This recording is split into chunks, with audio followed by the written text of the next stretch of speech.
Hello and welcome to Broll Redux. We are your hosts, David Lauritz and David Connolly. I guess Hey, David Square. David Come on, Square, David. right? We had David Square. That's funny. David Square. The power of two. All right. Yeah, we're gonna need that power. Right, right, Here right. at B-Roll Redux, we're gonna take a deep dive into the film industry and take a closer look at the stories behind the scenes, behind the creatives, behind the people, you know, just take a really hard look at everything. But for this first episode, I think we need to take a more generalized look at the film industry and where it is today. What Sounds was good. your thoughts on that? And then this is coming from two guys in Houston, Texas. Gotta preface that. Yeah, But independent filmmakers here. independent filmmakers. But we've been to Hollywood, and we have friends in Hollywood. Uh, Kevin, our partner in our project, Manning.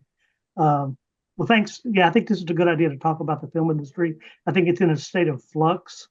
Uh, Hollywood has, I think, been abandoned by its core. Well, maybe not the core, but the people that make it what it is. They're realizing that hey, there's maybe brighter, greener pastures out there somewhere. Uh, to me, it's never been about the money, doing something, being passionate about something. And I think when people realize that, hey, you can make money, but not maybe as much. Let's go somewhere else and do what you really want to do somewhere else, and be happy with again with who you are, what you want to do, and where you want to do And that's been a big thing right now. There just seems to be like an exodus from, Hollywood and the LA area. It's just so expensive to film in to begin with. Let alone the price of living and stuff for these crew members, and the below the line people that require, you know, constant work through the year when there's like 40% of the amount of projects are actually being shot in LA, the jobs just aren't there anymore. right, They're in Canada, they're moving to Europe, New Mexico, Georgia, in all these Texas. other Yeah, yeah, places are offering better incentives. But the people that are like I said, the below the line, our friends out there, the writers, the ADs, it's like, well, they're gonna have to start looking outside of LA, like you said, for this work. right, One of one of the big reasons why, the fall off, of these, properties or all these films are that, we're just coming to basically the end of the superhero era of movies. right, Since the year 2000, since like, Sony's or Fox's X-Men and Sony's Spider-Man, came out, everyone was rushed to make the superhero movie their blockbuster summer tentpole movie. right, That's right, how the studios were making their money. right. With those built-in audiences. Correct. Millions and millions upon people and fans. Every year, that started off with one a year per studio. And then, Disney came in, grabbed up Marvel, grabbed up, Star Wars. And we Right, started seeing like, three or four, superhero projects from them a year. right, right, right. It kind of gets burnt out. It's like, people ask me about Star Wars. It's like I kind of lost, from the original to all the other stuff. Like, where are we in this world of Star Wars? I want to get the kids to watch it, Sean and Audrey, but they say they're not interested in it, probably because they're inundated with all these other things and you don't know in where you are in the world, because they're playing on the captive audience they have, so that let's just keep generating things and getting further and further away from the original story, is because they have the means of production to crank these things out, and people are going to go watch it pretty much no matter what. Oh yeah. I mean, at the time they did have the means for production. Every movie before then, they were having like, well, here's another $1 billion from this movie. Here's Right, close to $1 billion from this movie. We have enough money to make another movie. right, right, But now, in the last couple of years, I guess ever since COVID, it kind of seemed to happen. And the movie theaters, and we'll talk about that in a little bit, is, these projects that they're spending 250 million on budget wise, and that's not including, marketing, which is probably half the budget. So they're spending, 350 to 400 million on each movie. And a lot of them aren't even, maybe they break even, maybe they're making $100 million on them. Right, right, right, And you can't make another 250 to 400 movie off of that. right, So now we're seeing it really, really toned down. We're seeing a lot less, which means a lot less jobs for those people out there.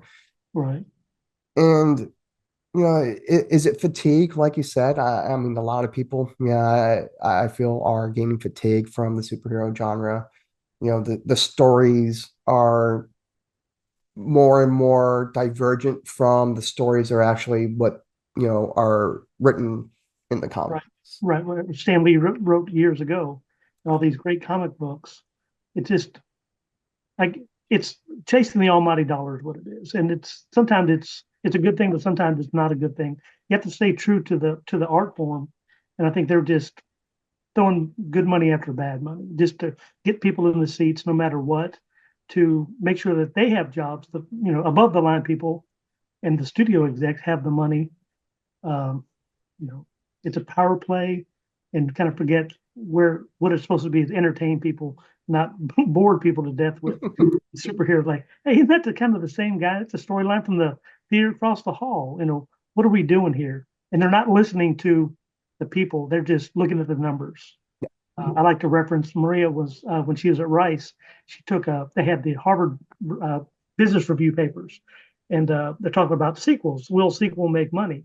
And I gave her my limited history of in the film industry, saying no, it's got to have a story. There turned out to be did it have a following? Yes, it will make money no matter what they do. And I was proven wrong, and I did admit that I was wrong to my wife. Uh, but I was wrong because it's all about the numbers. They look at the numbers and this is what it's going to generate. So go make a movie. We're going to make our money regardless. But they're not being true to I think the creative side of it. They're looking at the bank side of it. Yeah. Oh, absolutely. When Disney bought, Marvel, and when they bought Star Wars, they bought these, IPs and these companies for like $4 billion. Why? Because of that ingrained audience. It's like, Right. hey, these last, Marvel films, the first Iron Man, was Marvel project, wasn't Right. Disney, right? Um, Star Wars, George Lucas had six movies, countless, television shows, animated and stuff like that, before, even the Christmas special, he had stuff on TV. Did they do Christmas. well? No, but people are still Right. talking about it. We're still talking about it. He was able to make bad products and still make Right. good money off of it, Right. you Right. know. And then the merchandising, he really knew how to make money other than just the films. Right. So But there didn't were he so keep? many people Right. that really wanted to see this already, and it Right. actually worked, right? Didn't he keep? Didn't George Lucas keep the? He kept the money. I mean, he owns the intellectual property of the toys and stuff, right? And then they can't. That's Yes. all he got. Yeah. Yeah, he always So kept that. he can go. You can go make whatever you want. Make a toy, whatever you want. I'm gonna make money. That was smart. Oh Yeah. yeah, absolutely smart. Right. Right. Right.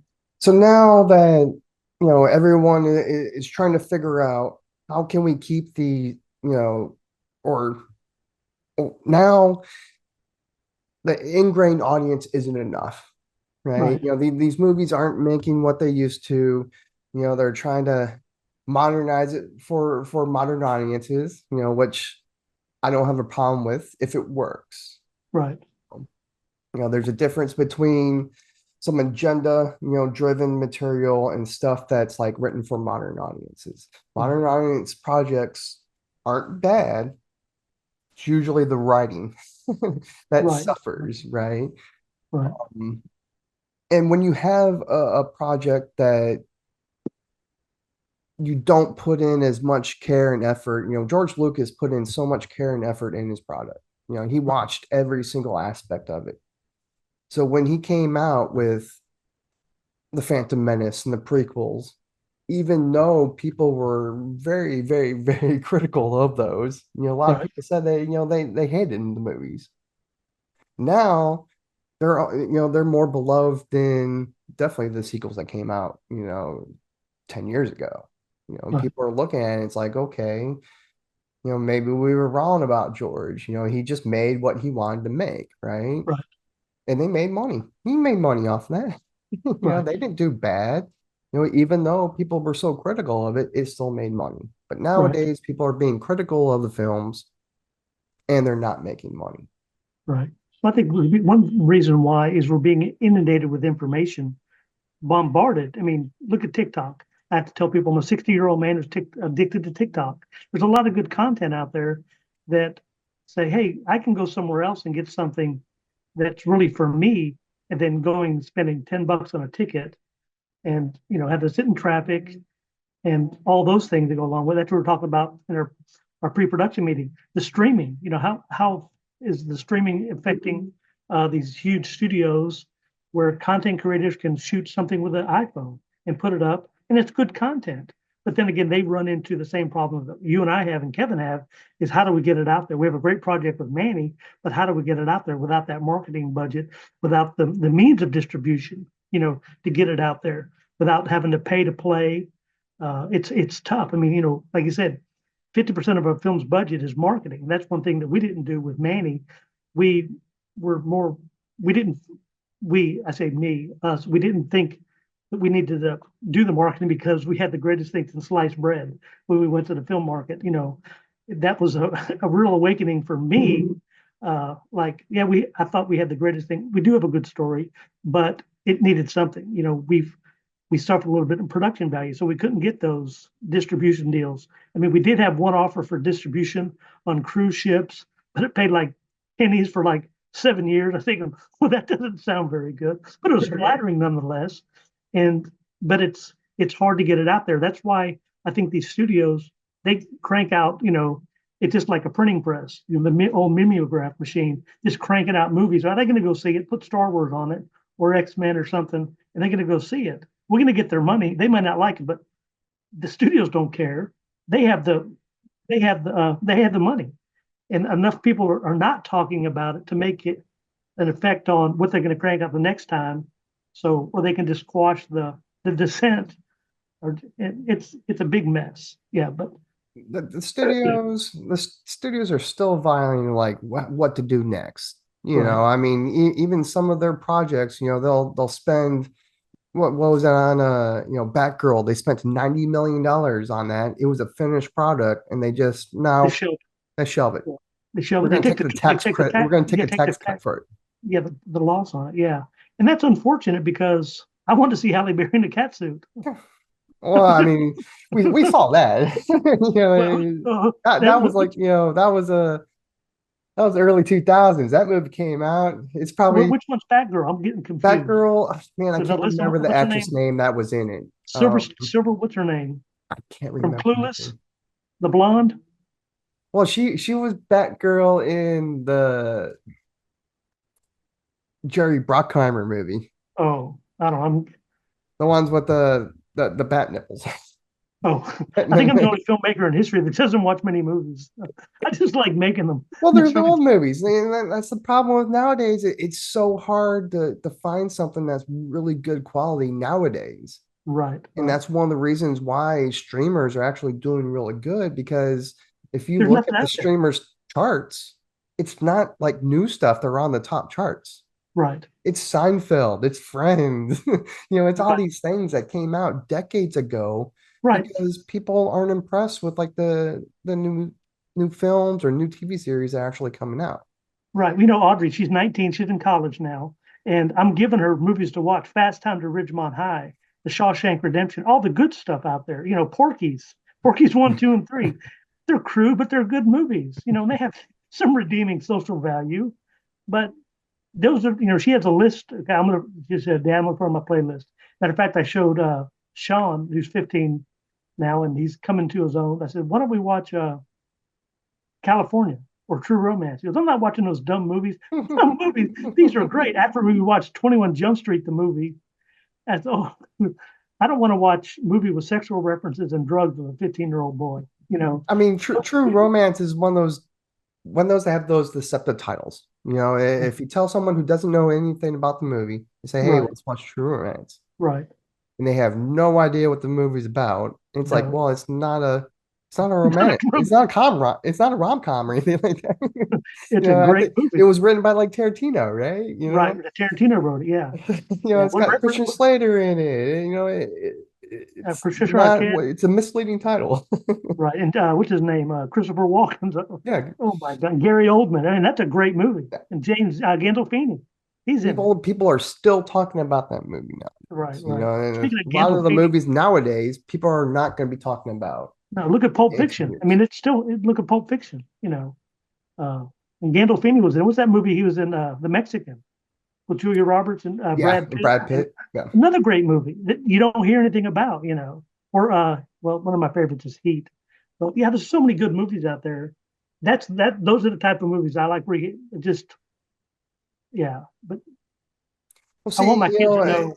it's all about what gets the views, you know, Right, and nowadays, like I said, you know, the box office has been down. It's been, you know, you can still make money. There's still exceptions to the rules. There are still smaller projects that actually get theatrical releases and can right, make, you know, $80 million. You know, as long as they, you know, don't spend $200 million on their project, well, you might be able to make money off the box office right. Yeah, if you got a good story. yeah. We need to bring Kevin in one episode too. I mean, he has the pulse of the industry. He's living it every day. And with the advent of I showed him a treatment that I had written by AI, and he goes, "Oh my God, we're screwed." And this was coming from a professional screenwriter in Hollywood A that goes, writer "Oh and my, a professional writer and AD. You know, he does a yeah." lot of He AD says, work "We're now. screwed." Yeah. Like, oh my, I said, "Sorry, Kevin," but it does. I mean, it's one of those things, and that was the big contention in the strike was the advent of AI and what is it going to do? And using like, you know, a lot of it was also like the image of Right, the likenesses. characters. Yeah. Right. Yeah. Yeah, it's a scary, not a, I don't say a scary world, interesting world we live in now. I mean, we were just talking off camera about the little promo I did with Google Notebook. It's like I thought that was real people. I said no, that's AI. Like, Yeah. holy Oh, smokes! when the AI is starting to use reflection in their Right, speech, it's like, okay, it's a little scary. It's like, how did you know the right reflection? You know, do you have to right, actually type that out? No, the AI is guessing it now. And you, if that keeps up, actors, yeah. I mean, we won't need actors anymore. right, We probably won't need their actual image because right, AI is going to be able to do kind of like that 90s serial killer you see in movies where right, they're chopping up a nose from this person from the right, magazine, they're chopping the right, mouth from there, the hair from this person, and it's like, man, by the time you're done, you only have little bits and parts, you know, dimples from somebody, you know, you got the Cindy Crawford mole somewhere right. right there, you Brad know, Pitt's and the ears. Yeah, teacher's place. It's like, man, right. Tom Hanks' nose. It's like it's not one person. And there's enough, you know, there's not enough of that one person to be classified as using their image. right, And it'll be the same thing with their voices. You right, know, Morgan Freeman's got such a great voice. right, When he's not able to narrate something, you know, we're gonna have an emptiness in our, you know, inside of right, us when we right. don't hear him. You know, And just like, right, you know, James Earl Jones. It's like, oh right, man, you know. right. Great But voice, great now actor. AI will take James Earl Jones, they'll take Morgan Freeman, they'll take Ian McKean, they'll take, you know, they'll take, Right. you know, 20 And different this, actors and yeah, actresses. throw Mr. Bean in there, right? Throw Mr. Bean. Yeah. And then there's a new voice, and now there's going to be this AI actors. And Oh, right. it's a joke now. But in 20 years, with the way it's growing, who knows? Who knows? Right. Yeah. It's scary, right? So, I mean, they need to start planning for it now, Right, but they're still dealing with trying to find that vacancy from, all right, we're done with all the superhero movies. How are we going to make money? They're right, still looking for that guaranteed money, right. Yeah, right? that 10 point. No risk. There isn't such a thing as, you know, no risk, no reward anymore. Right. It's All risk. yeah, all we want all reward and no risk, right? Right, We want guaranteed that there are people going to be sitting in the seats in the theater or people buying this product, Right. and since you don't have the superhero movies just constantly just turning out and turning out and turning out and making enough money to actually turn out even more, plus other projects, they have to start looking what looks like right now, going back to the reboots, Right. those And that, projects that like already have like, oh man, they already made like this movie in the 20 years ago, 20, right. 30 years ago, made a profit. If we make a movie nowadays with a bigger budget, it And should that, make even more profit, right? that's one thing that just hurts this the thought about, redoing Jaws, redoing all these classics. I mean, I'd be leading the rebellion. You just leave them alone, or like the first what's Eddie Murphy, Beverly Hills Cop. I can't wait for them to when they did with Starsky and Hutch. I I mean, I think well, they just released Beverly Hills 4 or 5. well, that's I well, remember seeing a new I movie on saw. Yeah, Netflix. it's on Yeah. TV. It was on Netflix. Yeah, I watched Mhm. it. It wasn't too bad. No, it wasn't too bad. And It had all the older cast in there. They right, but brought they in a need that's daughter what they need figure to for stop. him. So it's Yeah, like, and then like Die Hard. Does that that if they touch that, I mean, one you got to leave. Bruce Willis is in a fragile state. Just let him be with that. Is this a Christmas movie or not? Let's it's always do been a Christmas movie. not. Huh? It's always been a Christmas movie to Oh, me. it's a Christmas movie. People will debate that to the end of time. It's a great Labeling movie. a Christmas movie makes money. Right, Releasing it at Christmas time means there was families off, right, people after like opening the presents and like, getting burnt out of, spending all this time with whatever you got, especially as a kid. right, It's like, man, you've already spent a couple days with that toy. right, It's not as, precious as it was, right, 2 days right, ago. What are you going to do now? Well, you go to the theaters right, because it's, especially during Christmas time and Thanksgiving, right, theaters were like one of the only places that were actually still open during those right, holidays. right, right. You So can if go you get out of were the house. actually looking for something to do, Right, that's what you had to do. right. Yeah. And you had to see a movie. Yeah. I'd hate to see some of these movies get rebooted just because, I mean, one after watching that 21 Jump Street with Sean, that movie is like, what am I watching? Please, Sean. Oh, it gets better. So I hope so. It was so bad. It This, it might have been hard to watch at times, and it hasn't aged well. Let's put it that way. no, But it still made money, right. Well, and because that's what 21 they're Jump looking Street, for. I mean, they're expecting Johnny Depp. I never watched a TV show. All I know is it was a bunch of kids, cops that were in high school, and Johnny Depp was. I never watched. Was Matt Damon in it? Who was in it? No, it was like Joey Buttafuoco and Johnny Depp were like the two lead. Johnny, not Botafuca. Botafuca's the guy that's ain't you're thinking Dan, that's Danny Buttafuoco. No, Danny Buttafuoco is the redhead. no, no, Botafuca's the guy from that had his wife got shot by Amy Fisher. Yeah, see, it's been so long. It's been so long.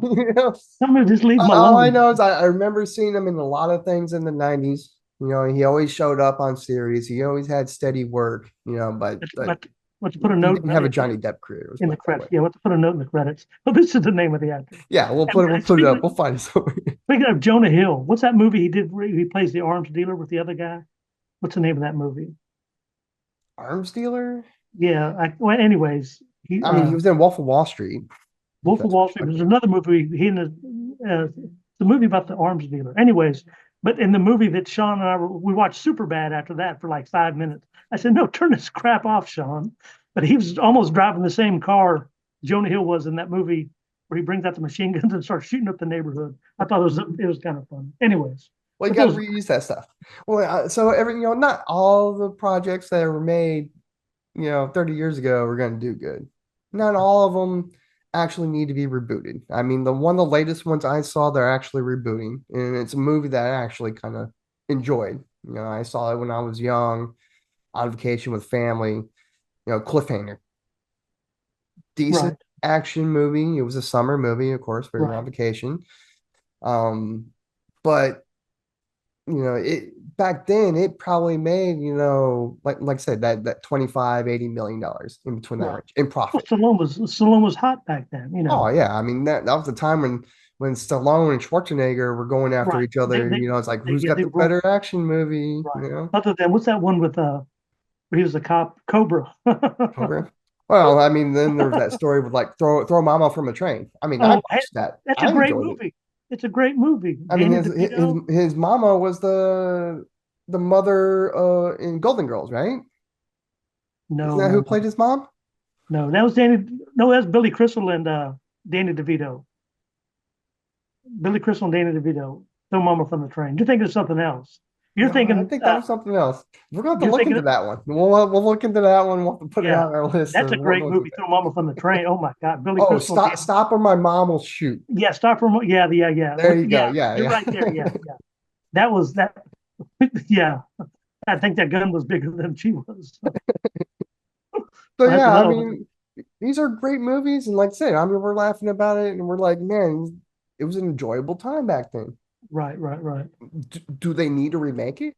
right, No, just re-release the movie, right, have a distribution deal with that movie, right. but the studio is probably I don't know who owns it. That's the problem with it. It's not on streaming services right now, No, some of so these movies you can't it's find. Yeah, so much of that stuff that's pre-90s, pre-2000s right, just isn't anywhere. There's TV shows and films that are like the studios who owned it either don't exist anymore, got folded right. into other studios, but who knows where those rights to that film Right. are. That'd be interesting to check out because some of those are really good movies. And all they have to do is put a branding on it. Hey, new and improved. We remastered it with Dolby 5.22, Mhm. and people are going to go see it because people don't vet anything. They just, hey, it's new and improved. Let's go see it. But they're good movies.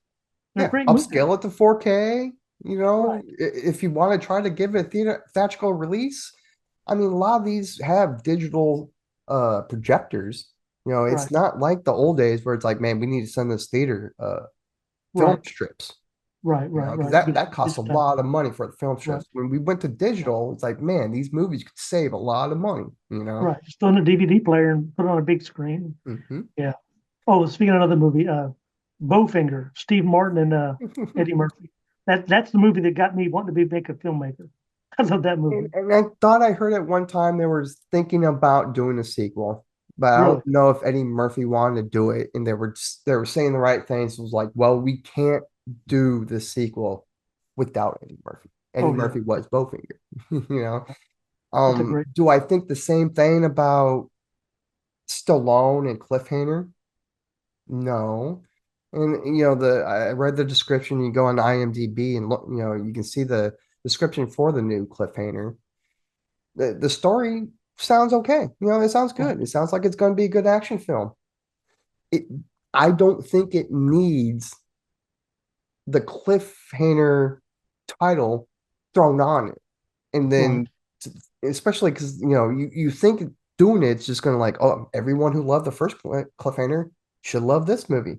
It's right, Cliffhanger. It's right, like, well, there's times where it's like if you throw something on a product, you get like, why did you do that? Just name if you named it something different, it would probably just it would make money. It would make right, money. There's going to be people that are like, I love Cliffhanger so much. For them to reboot it now, right, why? There was no reason to reboot it. If you look at the Batmans, even the Spider-Mans, and this was like, pre the superhero era, the the first movies of those, Sam Raimi's movies right, did good. The Mark Webb Amazing Spider-Mans barely made a profit. right. Why? Well, they reboot it like, 2 years after the last movie. And then And they people, go back. It's like, well, we got to tell their origin story again. And we got to, right, do this. And we got to have, Uncle, his Uncle Ben, die again. It's like, man, you've already told that story. And right, then they told it again. right, The same thing with the Batmans, where it's like, well, the Batmans, I think they didn't really reboot. It's just they lost the tonal. right. right? Then, you had Tim Burton do the first two movies, and Tim Burton's got a particular style to his films. Definitely particular style filmmaking. Right. And then here Dark is comes dark. Jerry Bruckheimer producing it, who does a lot of good action films. I'm not, he knows how to produce a good blockbuster movie. Right, right. But all of a sudden, you got, I mean, it was meant for kids for sure, but they went a little too far. It was really kind of like in between dark and family, in the first two, Yeah. and then all of a sudden it just got to the cheese, right? Right, right. Neon colors, the street gangs are all painted with like, hippie paints, Right, right, right. and tie-dye and glow sticks, and it's like, jumping around doing on food tricks, not hitting anybody, but like, still like they're at a rave, and just Right, just right, right. silliness, Arnold Schwarzenegger, and the one-liners, chill, and shoot his gun, it definitely had this completely different tone. And even though they didn't go back and show the death of his parents and him becoming Batman again, Right, it just threw people off. So there right, is a difference between, it wasn't a reboot, it was a sequel, but taking a sequel and just making it so far from the original that those right. original people who enjoyed aren't The going to Batman, enjoy right, those right, as much. right, right, right. Yeah, it's tough, and just I think that these studio execs and the people that are making these decisions are so out of touch with reality because they don't live the life. They're just, again, I mean, you can't fault them. They're looking at the numbers, which is what they have to return a profit to the shareholders, but at the expense of creativity. That's the thing, is at the expense of creativity and what filmmaking is supposed to be about, telling a good story, pretty much no matter what. But I mean, it's expensive. We know that it's very expensive to put out something that's that good. That's good. And even if it's not that well, it's not highly produced. It's even harder to get out there because it's independent and they have no voice. And that's one thing that when we did the original B-roll is try to give these filmmakers a voice. Uh, Hopefully, some of them made it. I was cleaning up some paperwork here at the house, and I found the original marketing material from the film festival we went to. Where we met the filmmaker from Paris. Remember that guy, young man? And we did all those videos but he's doing fairly well. We need to maybe get him on. He and Leonard are doing pretty good uh, in the film world.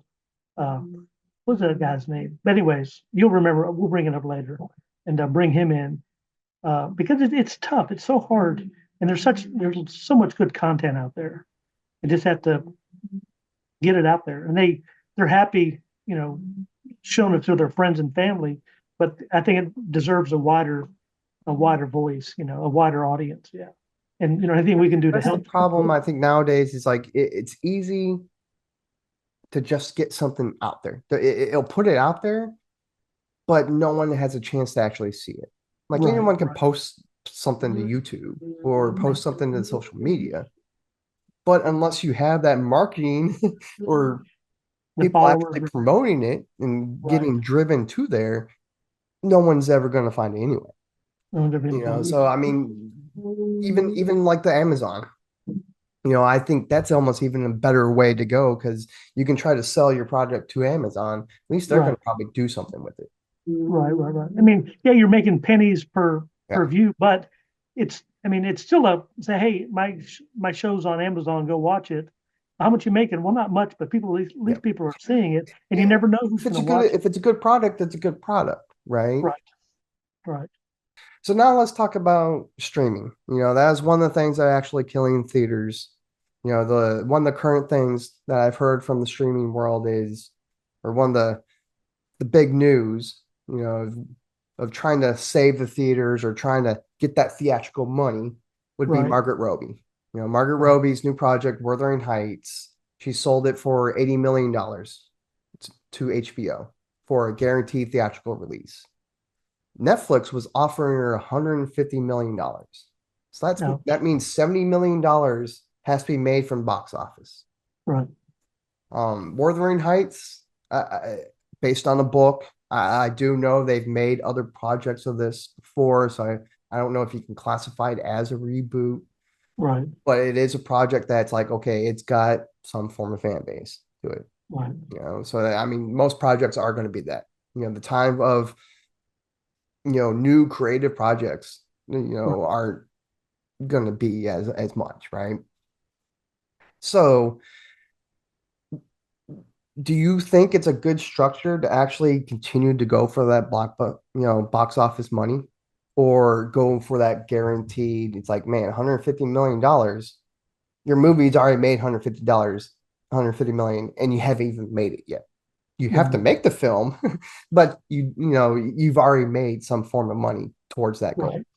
I think, well, I she's a draw, so people are going to put butts in the seats. But we talked about in our meeting, the popcorn, the concessions, all the things that a lot of these movie theaters. It's expensive to go. I took the kids for Sean's birthday. It's $120 for 4 tickets plus food. It's expensive, and I think well, that obviously that's what they're hoping to get uh, with paying her that money, and she's thinking I mean, it's up to her. Maybe she wants to see herself on a big screen and not sitting on someone's couch watching the movie. Uh, but you can't begrudge her for doing it. Are they going to make their money? That's the big question. Now, I do believe in that, some movies are better at the theater, Right. but I mean, I know there's a lot of old school, filmmakers are like, oh, it's all about the theater experience. Or the It's like, experience. Right. man, it's like, when was the last time you went to the theater? It Right. is not the same as before. So No. what are you consider, the theatrical, experience? Big screen, loud sound system. It's like, man, you can get that at home nowadays. People have Right. projectors nowadays. You know, you look at, Best Buy and all things like, man, 75-inch flat screen TV for, you know, $500. I mean, like you said, that's 5 trips, to the Right. movie theaters for that. And you have a screen that's like, man, how far back in the movie theater do you get to actually see the whole thing? Right. Unless you're going to an IMAX, which is a completely different experience than a movie theater. Right.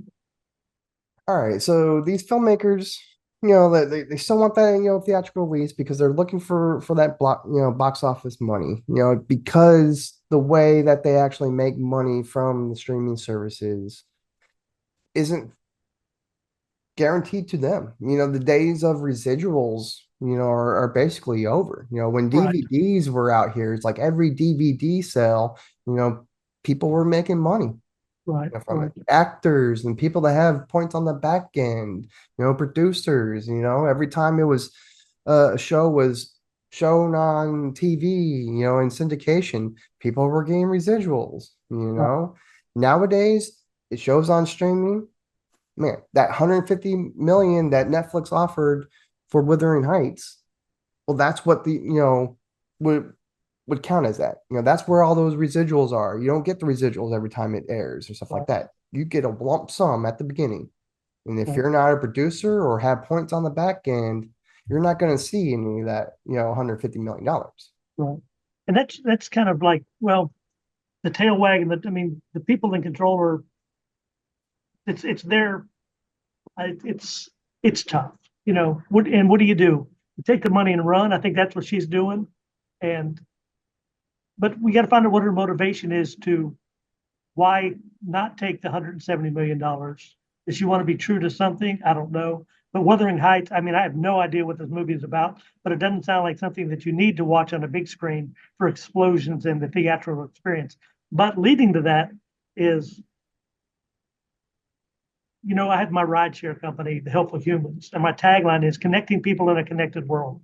I think we're spending too much time at home not connecting with people, and that leads to, you know, isolation problems, people not getting out and shaking their neighbor's hand and stuff. So for me, I kind of commend her for not taking it, hopefully to put butts in the seats, for lack of a better term, to get people out of the house and to have those experiences of getting out, go and have maybe a dinner, date nights and stuff. What are date nights now? The guy said, let's do Zoom and watch a movie together. And but how do we procreate? How do we take this to the next level without being able to sit somewhere and hold hands in a movie theater? So there's kind of the romantic side of it is what I'm thinking about.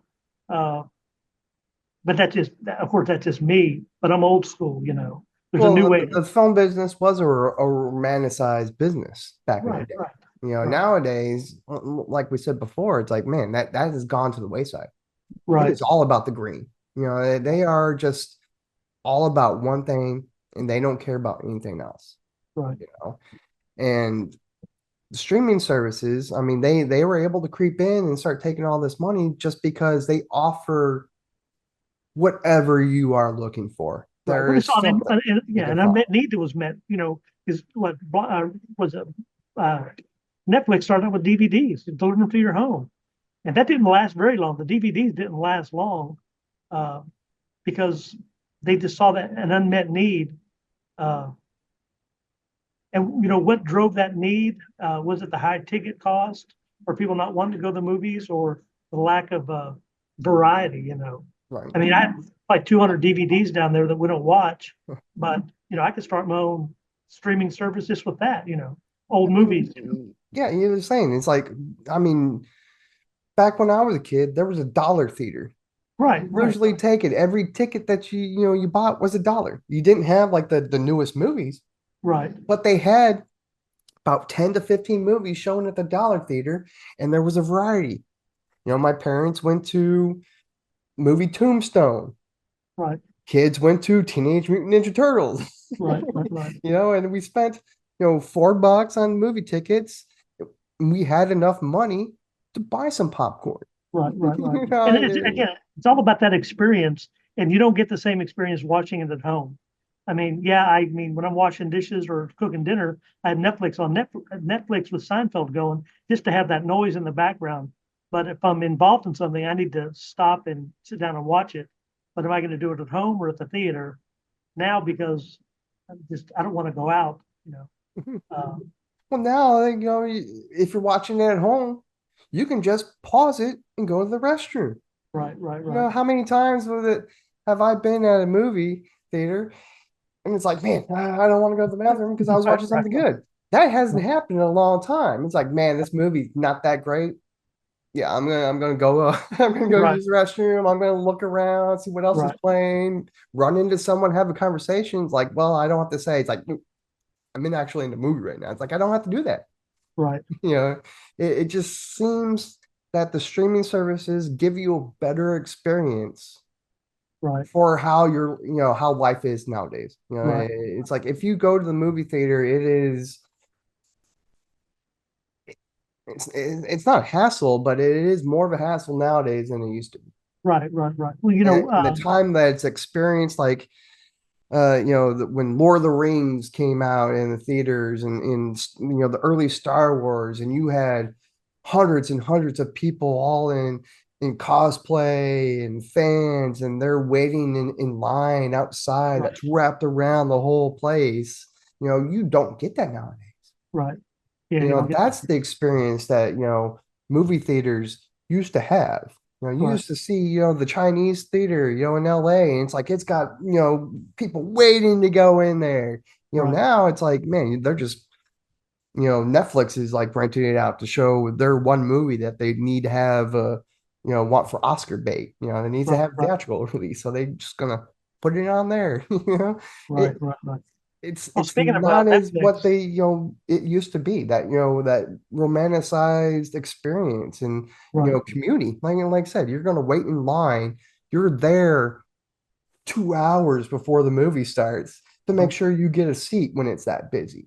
right, Nowadays it's like, man, stop showing commercials in between, before the movies. It's killing the movie experience. It's like, well, how are these movie theaters supposed to make money if they don't put those commercials before the movie? You can buy the seat that you want to get in and then arrive late and just go to your seat. That's not a movie, the movie theater experience. First come, first serve. Get here early. Get into the seat you want. Oh, you got time to wait? hit the concession stands. Oh, your drink is empty? Go get a refill. That's how the movie theaters were making money back then. Right. Now people could show up when they want, sit where they want to sit because they bought that particular ticket. Press a No one's button on the afraid to counter get and in they that bring front row anymore. right. And you just press a button on your seat and they bring you popcorn. Yeah. We're getting big, fat, and lazy. We're not, I'm a big fan of AI, and I was laying in bed getting ready to go to work and thinking, 24 hours, how many hours am I at work driving? And maybe you start thinking, you have to maximize your time. And people say, well, I don't have enough time. Well, we've always had 24 hours. It's what you do with that 24 hours. It's up to you and how you want to spend it. Do you want to spend it staying in a line, or do you want to be able to goof off more and go home and sit and watch the movie? It's all about personal choices. But then like Sean and Marty, they don't know what it's like to stand in line for a movie. Yet it's always been an app to choose a seat and go sit down and watch a movie. Mhm. So they're missing a lot of things.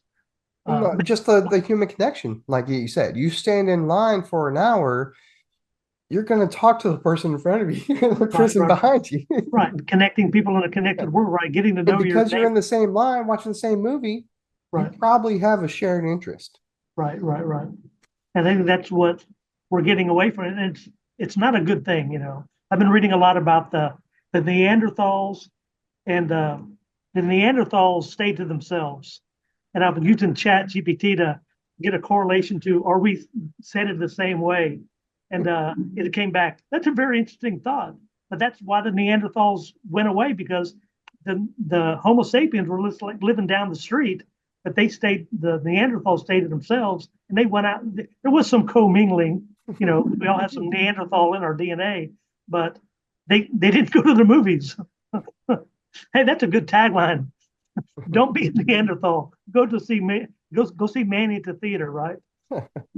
But it's how it is. We're not doing those things that we need to do to keep our species engaged. And I don't know this can be such an insightful conversation, but Well, I we mean, that's what need movies were to. actually made for, to Right, tell right. stories, to get It's people an to escape. understand, Yeah, so, escape. use Right, their empathy, right, escape to a new world, escape to someone else's world, right, and it was about getting conversation started. It right, wasn't about, you watch this movie, you have your thoughts, and that's it. Enjoy it, right, enjoy it.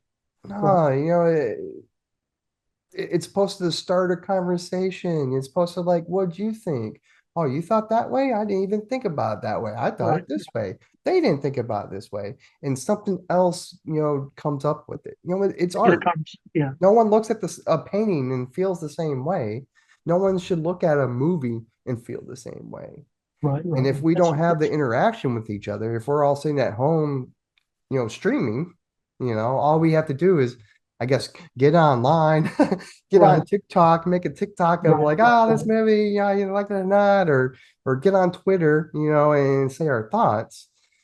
You know, it's just not the personal contact that is known from originally from what films are, right? And yeah, you mentioned get online and talk about a movie, but then you get online, say Twitter, or what was it now, or formerly known as X. X, and but then you're inundated with ads because the algorithm is reading what you're talking about, so it's steering you either this way or that way. So it's just, I don't know. We Ads spend are too ads. much People time. gotta make money. Right. Well, you can't be And judged for that, but let me have a conversation unfiltered with somebody without getting bombarded with ads for Home Depot because I look for plywood and Lowe's, like that I AI don't. is only being grown to help you. That is my theory of AI. All right, it Right. looks like our time is running out. Oh no, We this is the fun. the film industry is so in depth. It would take us a lot more than this to like Right. really delve into it. But like I said earlier at the very beginning, we're here to like delve deep into stories of particular films, their Right. scenes, their creators, their stories. Next week we would like to delve deep into a movie you really enjoy, Oh, right, right, right. You want to tell them? Yeah. Was it Galaxy Quest? One of my Galaxy Quest. favorite movies. I don't know why. I like Tim Allen and was it Tony Shalhoub, and I never, yeah, what's her name? Sam Sigourney, Rockwell was in yes, there, him, right, Sigourney right. Weaver. It's a great movie. I mean, I saw it just on a fluke.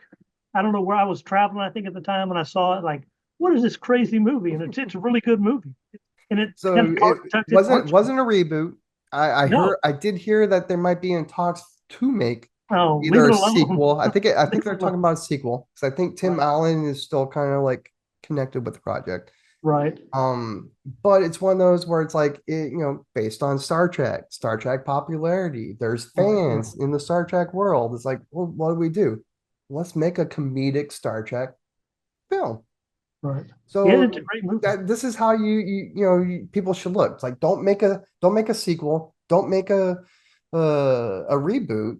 Right, Make a story that's kind of has the same tone of it or is dealing with the same subject, right, but make a comedy, make a drama, right, make a rom-com, right, tell a different story about this particular, subject. right. Well, You know, I think it was Star Wars was his inspiration was The Last Samurai, right? Kurosawa, 13 right? Warriors, 13 Warriors, John yeah, Carter, right. But you have to have something for Buck Rogers. I right. believe he wanted to make Buck Rogers, Oh, I loved that when I was a kid. but Oh, they yeah, refused to give him the rights the, to make the it. So he rights. made Star Yeah. Wars. What's the I'm other one? pretty sure that was it. Lost It in was either Space. Buck Rogers or the other guy, Flash Gordon. Flash Gordon. But I think it was Buck Rogers though. Hey, we need to do one on Lost in Space. Danger Will Robinson. I love that. And that's one they've remade several times. I Oh, mean, there was the original series right, that had that, homegrown, right, popularity, had fans, it had right. people at Practical effects. Very, cons, yeah, practical effects. Right, William, what, 2000, late 90s, William Hurt, Oh, Matt Dan, LeBlanc, Heather Graham, it uh, wasn't Matt Damon, not Matt Damon, Matt Matt LeBlanc. LeBlanc. Yeah, Yeah, no, from that one. Friends. Yeah, I mean, I remember seeing that as a kid. It's like, okay, it was okay, but Right, nowadays, it would be considered a failure. It made so little money. It definitely right. didn't make enough money to Covers pay cost. for like all the actors that were in there. Um, and then they did the Netflix series, and the Netflix series was okay. I think it had Right. like 2 seasons. I'm going to get on Netflix right away. Yeah, yeah. I mean, it was pretty good. Dealt more in, I believe, with the kids than it did with overall. Right, And we'll have to talk about the when gender swaps and actually work. There's times that they work and times they don't. right, right, right, And we can make a good episode about that because there is plenty of examples right, where they have. And this was one of them where you had Parker Posey playing the right, doctor. right. Well, that'd be good. Yeah, that'd be She good. did Yeah, fantabulous. right, right, She did great. right, There's times when it works and times when it doesn't. right, And as long as you focus on the content and the story, right, everything else falls through the cracks. right. But next week we'll be discussing Galaxy Quest. Great Yay. movie. Well, we'll take a really deep look at why it worked, how they were able to do what they did in a lot of their scenes. This is early Right. CGI, and this is, when to do CGI, when to do practical Practical. Yeah. effects, Right. when the balance between it all Right. and, everything that it takes to actually make a film have success. Right. And also, if we are lucky to have any viewers or commenters, leave some comments in our, and hopefully we'll get some good ideas of movies to talk about or things to talk about. If you're a Hollywood insider or a independent filmmaker, we'd like to hear from you and bring you on as a guest. Right. We'll have to leave some contact information up on screen for you. Right. You can find us in this podcast right now on Spotify, Apple Podcast, iHeartRadio. Yeah. We're on All the biggies. Yeah. YouTube, Amazon Music, Right. and the Podcast Index, right? So don't forget to like and subscribe. That helps us out so much. We want to continue to do this. We want to bring in some, like I said, some industry professionals in here and have deep Right. conversations. And what else? Am I forgetting Yeah. anything? I don't think so. We need to bring Kevin in. We that's our one Hollywood insider. We, he won't want to be on camera, but we'll put him behind a black screen. Yeah, well, we'll make him a little icon image and we'll Right. just put it there. All right, my friend. It was fun. I'm gonna go watch. I'm gonna check Netflix out on well, not, Lost in Space, the Lost in series. Space. I'm pretty sure it was on Netflix. But check I'll them check out. it. Yeah, Netflix is usually the key one. If you think it's on Right, right. streaming, Netflix is going to be the top dog. He's probably got most of it. So, All right. all So right, we'll. everyone, enjoy your day. Don't forget to like and subscribe. Come back next week. Leave some comments plus, and if you have questions, we'll love to hear from you. Thank you.